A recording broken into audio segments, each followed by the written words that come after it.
Hello, everyone. Thank you so much for joining this week. I have another special guest, another collector that I really wanted to talk to this week. His name is Matt. He goes by Award Winners Autos, I believe, on Instagram. If that's correct, Matt. Yep, yep. Um, Matt, thank you so much for joining me this week. For first of all, No, thank you so much for having me. I appreciate the opportunity. yeah, absolutely. And so I kind of want to just go ahead and get in. As your Instagram name states, you collect basketball award winners' autographs, on card autographs of all the award winners in the history of the NBA, correct? Yes, mostly. I mean, there's definitely some, I'll say, flexibility there. But I collect, as you mentioned, autographs on card when possible. Trying to work towards an autograph of every MVP winner, Finals MVP, Defensive Player of the Year, Most Improved, Sixth Man, Rookie of the Year, Coach of the Year, and of course the difficult one, Hall of Fame. So there's some flexibility there. I'm not going after general managers. I would love to go after all stars at some point in time, but I've got a long ways to go before I cross that bridge. Okay, so I've known a lot of collectors that collect, of course, like the autographs of all the Hall of Famers, or the Yeah, autographs of all the MVPs, or the autographs of like the all the ones that are on the 75 greatest yeah, the anniversary team and things like that. yeah, Not someone who's trying to do literally everything in terms of yeah, everyone who's ever won an award in NBA history. Because some of these awards, the MVP, Finals MVP, and Rookie of the Year, I believe, go all the way back to 1952 or something, sometime around then. Pretty much, almost since the beginning of the NBA's existence, right? yeah. They definitely go back quite a ways, especially MVP. Um, so it's a little bit tricky, but some of those other ones are really fun. I made the decision. I started with just MVP was kind of my initial starting place. And I chose to go after some of the other ones first, Finals MVP and Defensive Player, and then I expanded from there. As there's some really fun ones on some of those lists that wouldn't have made the lists otherwise. And it was also a really good opportunity for me to go after, like a lot of collectors, I collect on a budget. And so some of those MVP winners, if you're going after recent ones, Steph Curry, Kobe Bryant, James Harden, if you're going after really premier cards for those players, they're just out of my price point. I take the ones that I can afford there versus if I go after an Emeka Okafor for Rookie of the Year, I've just picked up the other day a great exquisite patch auto for $15. And so it gave me kind of an opportunity into some of those more exclusive sets that I wouldn't have collected otherwise. Yeah, yeah. Well, yeah, absolutely, that makes sense. And of course, I have a lot of thoughts in terms of you know there the there's a lot of history when it comes to just about any of those awards. Yeah, Obviously, the MVP has lots of history in terms of who are some of the greatest players in NBA history. But even yeah, if you look at some of the awards, like Sixth Man of the Year, it's yeah, it's it's really interesting. I mean, that award only goes back to I think the early '80s at some point. But there's a really good collection of interesting, important players for for NBA sure. history that have won that award. Guys that were you know, coming off of the bench for championship teams, of course, there's a lot of those on that list. Guys that were utilized as six men, even though they probably could have been superstars or all stars on different teams. That's how Kevin McHale started. And I think he was the Yeah, first Six Man of the Year winner, or something like that, if I remember. And other yeah, other other winners that are on that list that I feel like were really important pieces to championship teams. Guys that come to mind are like Lamar Odom and Manu Ginobili and people like that. That yeah, those guys aren't on a lot of those lists that we talked about, but having the Six Man of the Year on your particular list allows you to go after guys like that really should be remembered for their contribution to the game still. yeah, for sure. I mean, when I look at the Sixth Man of the Year, a lot of them you think of, the quintessential Sixth Man of the Year being John Havlicek under certain circumstances. Now that was prior to the Sixth Man of the Year award existing, but some of the first ones there, Kevin McHale won it 2 of the first 3 years. You've got Bobby Jones in there, who was the first year winner of that, but you've got other players. Bill Walton, Detlef Schrempf, Cliff Robinson, Yep. Tony Kukoc. Tony Kukoc would not have made my list otherwise, even though he, of course, is famous for his time with the Bulls and their championships. this was kind of his opportunity to get on my list and make me, excited about collecting that. Yeah. Okay. So let's go back a little bit and talk about what sort of made you start this collection overall. I assume you've been a basketball fan for a long time, and then what Yeah. was it about collecting autographs of all the award winners that? Well, what made you kind of sort of come to that decision? Yeah, so I grew up in Alberta myself in Canada, and was a basketball fan there in Western Canada, and we didn't have a basketball team near us. What we got on TV were the Raptors. My parents were Jazz fans, and so we would watch the Jazz in the playoffs and the Raptors during their home games and whatnot. And then I moved to the States in '02 to the Houston area, right a couple months before the Rockets won the first pick that became Yao Ming. So it was a great opportunity to kind of change fandom, have my own hometown team for the first time being the Rockets, and then, of course, follow that up the following year with the 2003 draft class pretty quickly. And so a great time to be collecting at that point in time. You know, I was younger and my parents would buy me a box of cards here and there at Zellers or Target in the States and whatnot. Um, but it was just kind of your average kid collecting during that time frame. And that progressed forwards, but the big chase was always, could I get an autograph? And I think during that time frame, I collected then up until maybe '07-ish. I don't know, I probably had tops 3 autographs, and they were individuals that most people have no idea who they are whatsoever, that just were pulled from boxes. And then I stepped away from the hobby a little bit and went off to college and moved away and on with my life. And in about 2013 or so, 2014, I was doing my undergrad in Salt Lake City in Utah. And there was, at the time, a great card shop kind of in a mall near me. And I was just swinging in there, and they had a Walt Frazier autograph that was very affordable. And that brought back so much nostalgia for me of like, man, this is what I used to go through Beckett Magazine hoping someday I could afford some of these. And now as an adult, they're realistic and attainable. And I bought a couple things and went back, and during class the next day, like, scribbled a little bit in my notebook and started looking up eBay and like, man, I could get Elgin Baylor very affordably, or Willis Reed, or Bob McAdoo, some of these legends that I used to grow up loving basketball history with. And, you know, these are the same price for a lot of these as going to Chipotle for the day. And that was really exciting and brought me back into the hobby. And then as I progressed through that MVP list, I made that decision to move on and expand a little bit. Well, it's a list not for the faint of heart. Do you Yeah. have an idea of how many total players that list encompasses at this moment? Since I know it's always going to be an ever growing list. Yeah, Um, it but how many? is. I don't know. Let me see. I don't know duplicates in front of me. I'll need to quickly tally up the duplicates, but I know that I have, let's see. So I'm 70% of the way there. Now, 70% of the way there, meaning I've achieved 70% of the years. Some of those big ones, I don't have a Jordan autograph yet. That knocks off quite a few of them at one time. And as you mentioned, the MVP list is not for the faint of heart and not for the faint of budget as well, because between Jordan, LeBron, and Wilt Chamberlain, I mean, you've got some pretty expensive ones in there. But the rest of them, you can get Bob McAdoo, Willis Reed, some great ones for history at a very affordable price. Yeah, absolutely.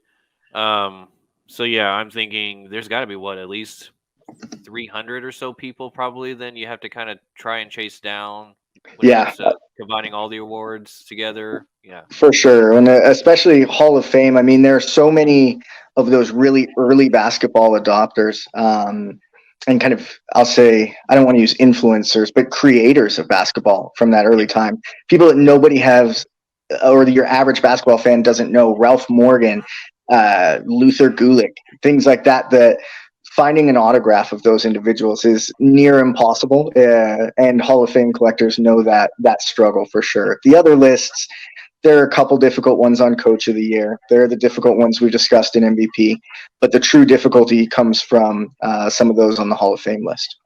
Yeah. Yeah, for Coach of the Year, I was thinking about this. I was wondering. Obviously, a lot of the coaches in NBA history were former players, and so a Yep, lot of those guys probably you have a lot of opportunity to probably find their for sure. autographs throughout the years. But there are a few, going back to I don't know if you want to. I can't remember how far the list goes back in terms of official Coach of the Year winners, and To um, 63. since 1963. So you Yeah. probably still had Red Holzman on that list, and Yep. probably Exactly. going all the way back then. And then nowadays, actually, you have quite a few coaches that are not former players, and I don't know. Yeah. Is it easy to find guys like I can't remember? Did Eric Spoelstra? He's officially won 1 year, right? Or So Eric Spoelstra never played. However, Eric Spoelstra has right? been cheated and has not won one yet. So he's not yet on my list, although he'll Okay. make it to the Hall of Fame for sure. For sure, he'll be on I my can list well someday if you when he makes the Hall of Fame. well, I can imagine guys like him, Nick Nurse. I don't know. I can't remember off the top of my head who's Correct. actually won it or not. But guys like that are in the league now that are some of the best coaches in the league that weren't players, and there probably Yeah, aren't. Greg Popovich. Yes, Popovich, of course. Now I've seen quite a few of Yeah. Popovich's stuff out there. Yeah. He's obviously been coaching for a long time, and he's had a lot of opportunities. It seems Yeah. like for people to hand him cards and for him to sign or whatever. So I've For seen sure. Popovich stuff out there for sure, but I was curious, like, who are some of like the really tough ones to grab, and I figured it was probably going to be some of those names of guys Yeah. that I weren't mean, really players or well-known players, to say the least. yeah, and you're exactly right. Some of those former players, the first winner in 63 goes back, and it was Harry Gallatin. Well, he's got a lot of autographed things from his time as a player. And so that's exciting and definitely doable. Dolph Shays, Johnny Kerr. These are individuals, Bill Sharman, that you can grab who played. Or I was really excited last year when Monty Williams won because, like, okay, that's one I can easily grab Monty Williams out in my list. But Tom Thibodeau, Nick Nurse, Coach Bud, even Dwayne Casey, these are ones where they've never created a set. And I'm one of those individuals that would love if they created a coach autograph Panini set or something like that. Man, I would be thrilled for that opportunity. I've held out for some of these individuals until they pass away on buying an aftermarket auto, just in the hopes that someday Panini will make one and they'll sign. So, like, I had not added a Popovich yet. I haven't added Mike D'Antoni. I'm a Rockets fan, and so Mike D'Antoni being a Rockets coach, there's a lot of aftermarket PSA authenticated things that I would love to grab, but I'm holding out hope that someday one is made, and if he passes, then I'll buy something that was done aftermarket. Yeah, come on, Panini, do it just for Matt's collection. Yeah, give us or even like some people. I know Kyle at Wax Museum talks about his love for Topps Total. I would love if they did like another like deep Topps Total type run with some autographs in there that give me a shot. I don't care if it's on card; just give me an opportunity for a licensed autograph for some of these individuals. So that is your preference with your autographs, is to find them in sets, like things that were created specifically for sets, whether it's Panini or whoever winds up doing that Correct. set, as opposed to an aftermarket autograph. Correct.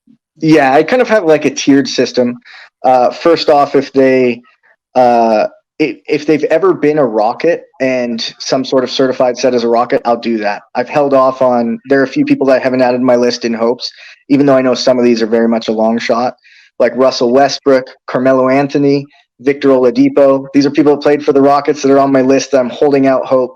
I know Victor Oladipo and Carmelo Anthony are probably never going to get a Rockets card, but I still hope so. There are others like Marcus Camby that I've chosen to take as a Rocket, even though it's a sticker auto, because there was never an on-card auto as a Rocket licensed. So I took a Panini Prism sticker auto for Marcus Camby. My preference is as a Rocket when possible, but in all situations, I try to go licensed. I don't care if it's Leaf, Topps, Upper Deck, Panini. And then if that's not possible whatsoever, I go cut. And if there was never a licensed cut autograph, then I take whatever certified PSA, JSA, etc. That I can find. Okay, so first of all, my first comment about what you were talking about with your Rockets players with Yeah. Carmelo Anthony. I mean, how how long was Carmelo Anthony a Rocket again? It was like 2 minutes, right? Yeah, it was a very disappointing time for sure, but I would still love if they made a Carmelo Anthony Rockets auto. Yeah, I mean, good luck on. Yeah, for Good sure. luck on Same thing that. with Oladipo. Oladipo had one half of a very disappointing season. I can't imagine there being, how sometimes in Select now, Panini will throw those tie-dye, like jersey, like throwback ones. Yeah. I highly doubt there's ever going to be some autograph throwback to the Rockets Oladipo. I mean, it's just not something that I think either party would look for. But I really hold out hope nonetheless. I do have an Oladipo auto. Actually, I have an immaculate Magic, some sort of auto, but it's not the same. I was also going to say, if it does wind up happening, it will be a sticker auto with the wrong patch on it or something silly You that know they what? need. I would still be thrilled. I have my Oladipo auto is a pretty decent one. As I mentioned, it's immaculate. It's on card, and there's a 2 or 3 colored patch. Although it's not really a patch, it's kind of more of that pinstriping along like the piping. But nonetheless, it's a good Oladipo one, and I would give that up in a heartbeat if they made some sort of like crappy Chronicle sticker auto with him as a Rocket. In a heartbeat, I would trade that. But I don't think it's going to happen anytime soon. All right, so once again, thinking about your list and some of the interesting ones to probably find on your list. I mean, going to another category like Rookie of the Year. Yeah, Obviously, lots of Rookie of the Year winners do have gone on to have really great careers. I mean, there's lots of correct. examples of Michael Jordan, Shaquille O'Neal, LeBron James, yada yada yada. Obviously that award tends to go to guys that wind up having pretty good long careers and lots and Yeah, lots of autographs to find for them. But there have been quite a few ever since the '60s, going back to the '50s probably, yeah, of obscure guys that win Rookie of the Year, have maybe like 1 or 2 good years in the league, and then kind of fade away. yeah, I think about Michael Carter Williams in terms of yeah, modern guys, but obviously he played in 2013, so there's still lots of availability for his autographs. I'm sure there's a lot yeah, of product, coming out during for his sure. time period.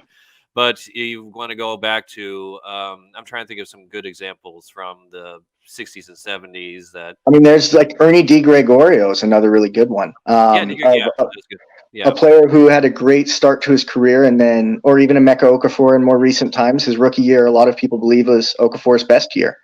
Um, Again, another opportunity where those are really exciting for me.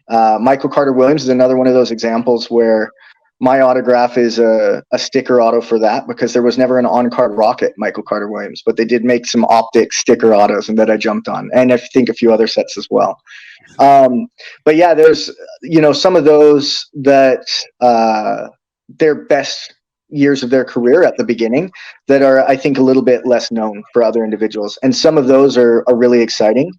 And I know Panini gets sometimes a little bit of frustration in the card world, but I've really loved recent years of Panini for kind of going deep in that bag and including some of those individuals. Just since 2018, 2019, we started getting some good Ernie DiGregorio cards. And so that was something I never thought I was going to be able to grab, and was really, really excited when I saw that. So I'm sure the individual that opened that first Immaculate box was super disappointed with what they received. But me shelling out my $7 on eBay, I was extremely excited about it, and so I'm really happy with how those recent years have gone. well, awesome.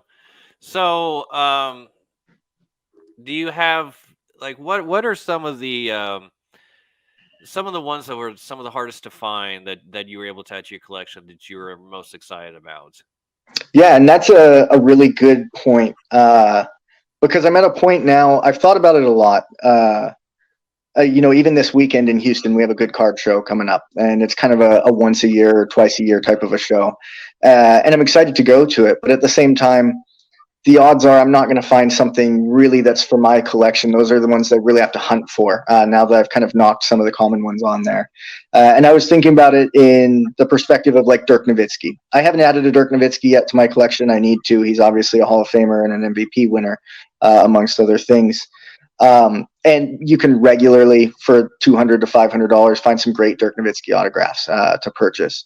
But I was so much more excited when I came across like a Dick Motta autograph from Chronology, where there were 50 of them, or Bill Fitch. There are 372 Bill Fitch autographs out there.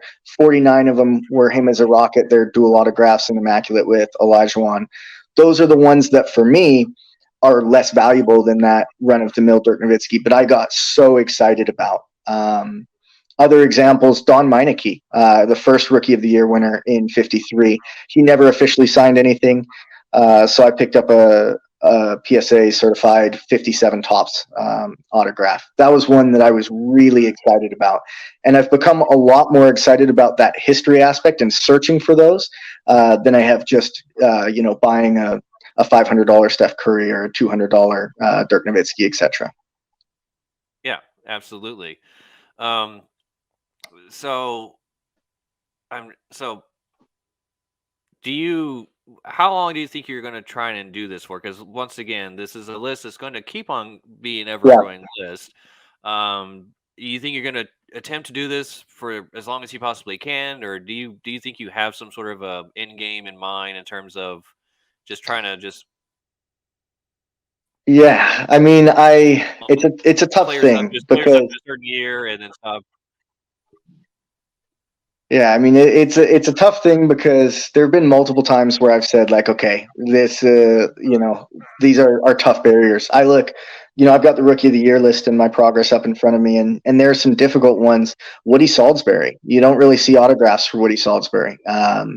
Maurice Stokes, another one that's not common, but at least those are attainable. And I think that I'm limited both by difficulty for some of those individuals, but also financially for some of the big hitters that I know I can find tomorrow. An epic signatures or an incredible wilt. I just need to be able to afford one of those cards. But those are doable in the next decade or so. And so I would like to keep hunting towards I'll say the MVP through Rookie of the Year list. MVP finals, defensive player, everything that I've listed up until Hall of Fame. I think those are achievable. And then when I get to Hall of Fame, that's where I may have to decide, some of these really early kind of creators of basketball. At what point in time do I kind of stay at peace with where I'm at? But I also have hit moments where I've hit roadblocks and have started kind of fun other little projects in the hobby where I've just said, okay, there's nobody on my list right now at this given time under $200 or $300. Let me just take a break for 4 or 5 months and see what other cool cards I could collect. And so there have been moments here or there with that, but I don't see myself, this is my main goal in the hobby, and I don't see myself stopping that until, those first lists up until Hall of Fame are completed. And you think you will add a Jordan, LeBron, Yeah, Wilt, those type of guys in your collection at some point, just for probably, sure. yeah, down the line and just whenever it feels like it's time to, right? Exactly. I mean, and there have been times where I've come close. A few months ago, I was speaking with a collector in a potential trade for, it was for a Jordan auto, and it was it was one of those late exquisite Tar Heels Jordan autos, and it was very fairly priced. And he wanted to do a trade, but he was looking for some of those individuals that were a lot more difficult on my list to obtain, but less valuable. And so, from my perspective, I can always buy one of those Jordan autos if I can save up $3,000 in disposable income there. Some of these other really rare autographs are much more difficult to find. I'm not going to come across. And so I was unwilling to part with some of those. If he had have done the trade just for Charles Barkley and Kawhi Leonard autographs and things like that, all for it. I could buy those individuals. But some of those rare ones, the Don Meineke as an example, I just wasn't willing to part with. And at some point in time, I definitely will jump on those more expensive but common ones. Great. Oh, do you have a few things that you can show us to kind of give us a good viewpoint of what your collection looks like at the moment and some of the things that you are really happy and proud to have in your collection right now? Yeah, I didn't really set aside that last statement, like the ones that I'm most happy or proud of. I Okay. chose to go for the ones that I think kind of most illustrate what I've been looking for throughout this project and kind of those unique examples. Sure. I've referenced, let me see if I can get this with lighting here in a good way. But here's my Don Meineke. As you can see, it's with some glare there. It's not a great conditioned Don Meineke, but it's a great Don Meineke and something that I was really excited to pick up. This would probably be at best a PSA 2, probably a PSA 1. Didn't care whatsoever. I was really excited for that.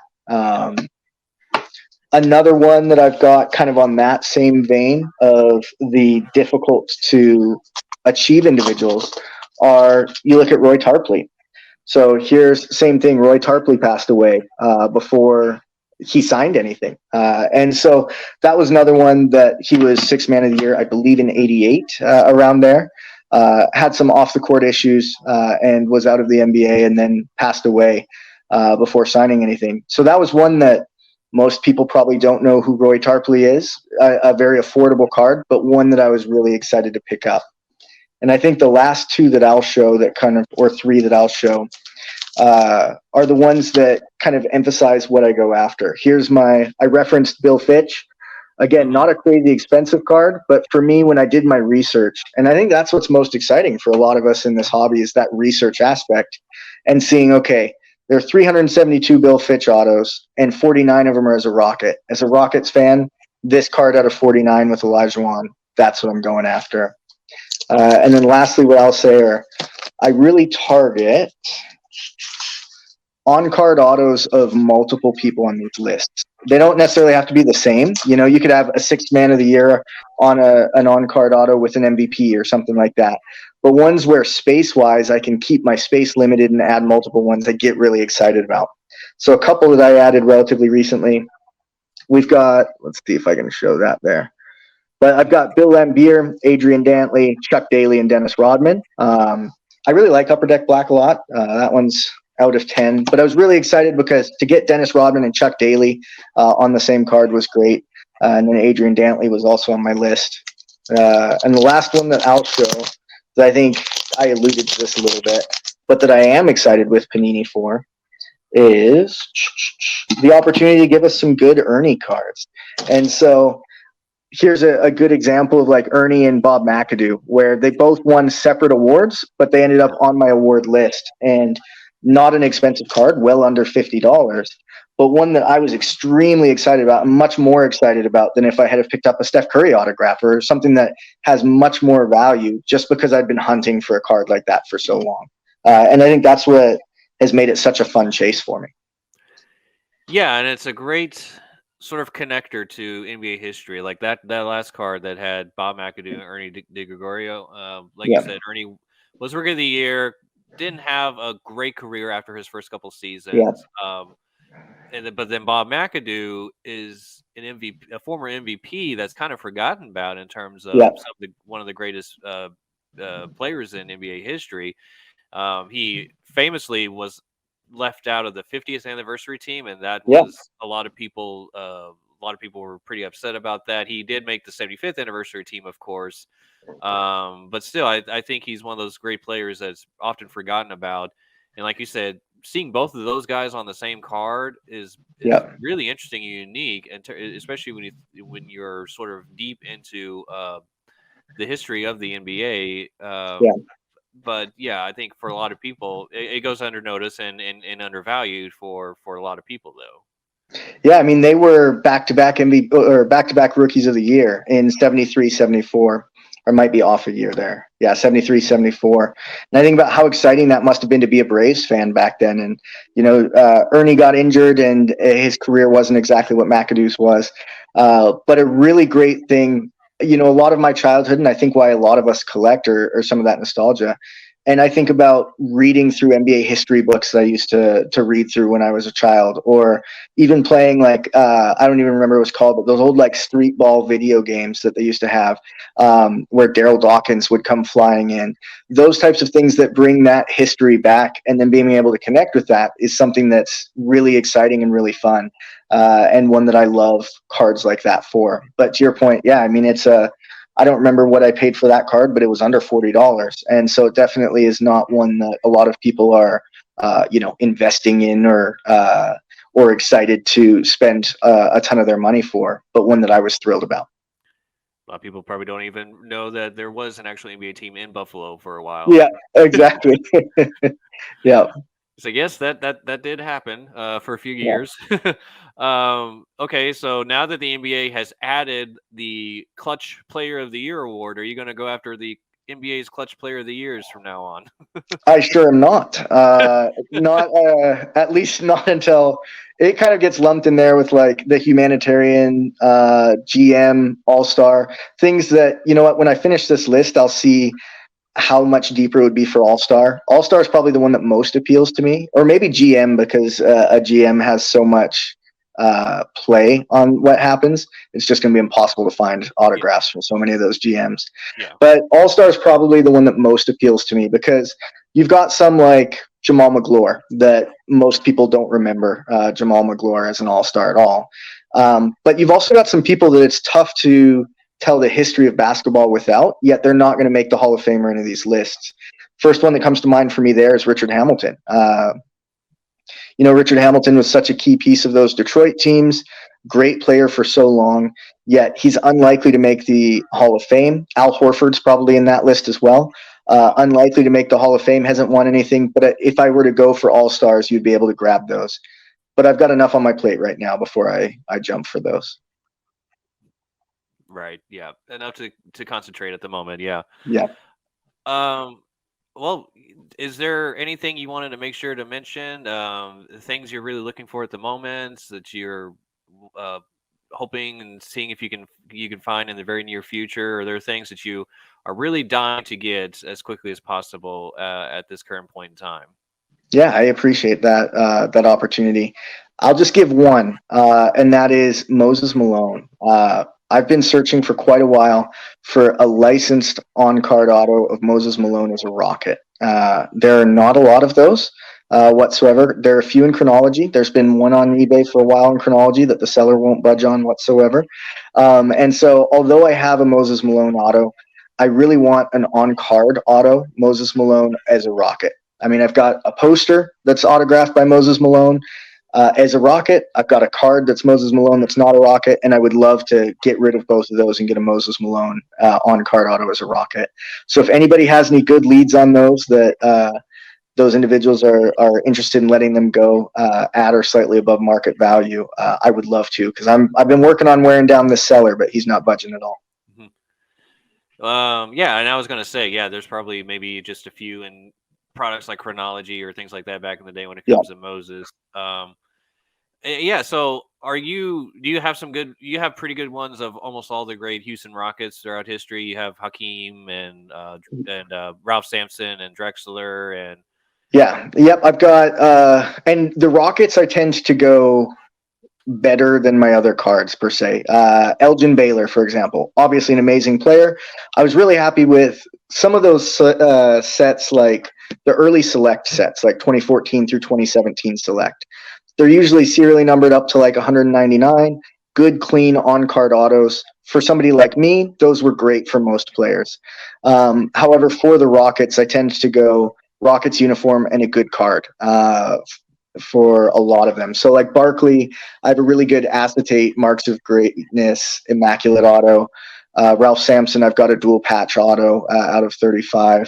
Olajuwon, I've got an exquisite and then as well this immaculate that I showed. And Drexler's another one. I've got one of those like 50th anniversary team Drexlers. So I go bigger on those cards than I would. My Drexler is much better than my Dominique Wilkins, even though they're pretty comparable players legend-wise. I tend to favor the Rockets. And do you care whatsoever if they go back to the San Diego Rockets? Yes, in some ways I do. My Calvin Murphy's a good example. I really like the set that was recently, I'm going to butcher this, I think it was in Optic, but I'm not sure, over the last couple of years. But there was like an awards winners on-card set that, again, I think was Optic. And Calvin Murphy's in that set. And I was like, oh, it'd be cool to pick up one person from the set. I don't have a Tim Hardaway autograph yet since he went to the Hall of Fame. I'll probably jump on that. But Calvin Murphy's there. But at the same time, I've got some decent Calvin Murphy autographs of him as a Houston Rocket, and he's a San Diego Rocket in that one. And so when possible, I've been choosing to go Houston Rockets if I'm stuck between the two. I was thinking of those guys that were like randomly for 1 or 2 years with the San Diego Rockets, like Elvin Hayes and Pat Riley, I think. Or going all the way back there to those. Yeah.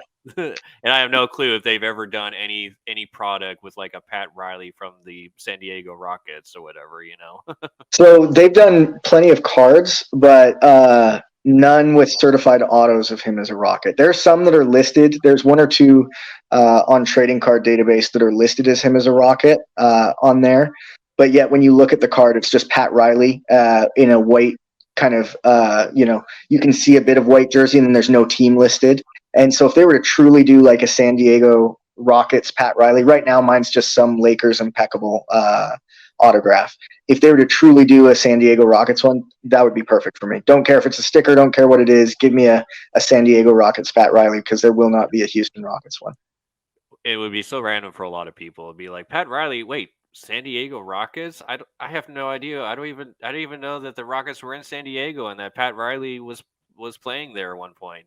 Yeah, exactly. And there are, other players that I've seen, different individuals, on Instagram or Reddit or other places, be really excited about that for their teams. When Celtics collectors, when Dominique Wilkins was listed in, I think it was 16 Immaculate, I'm not sure, as a Celtic, there's that patch auto of him.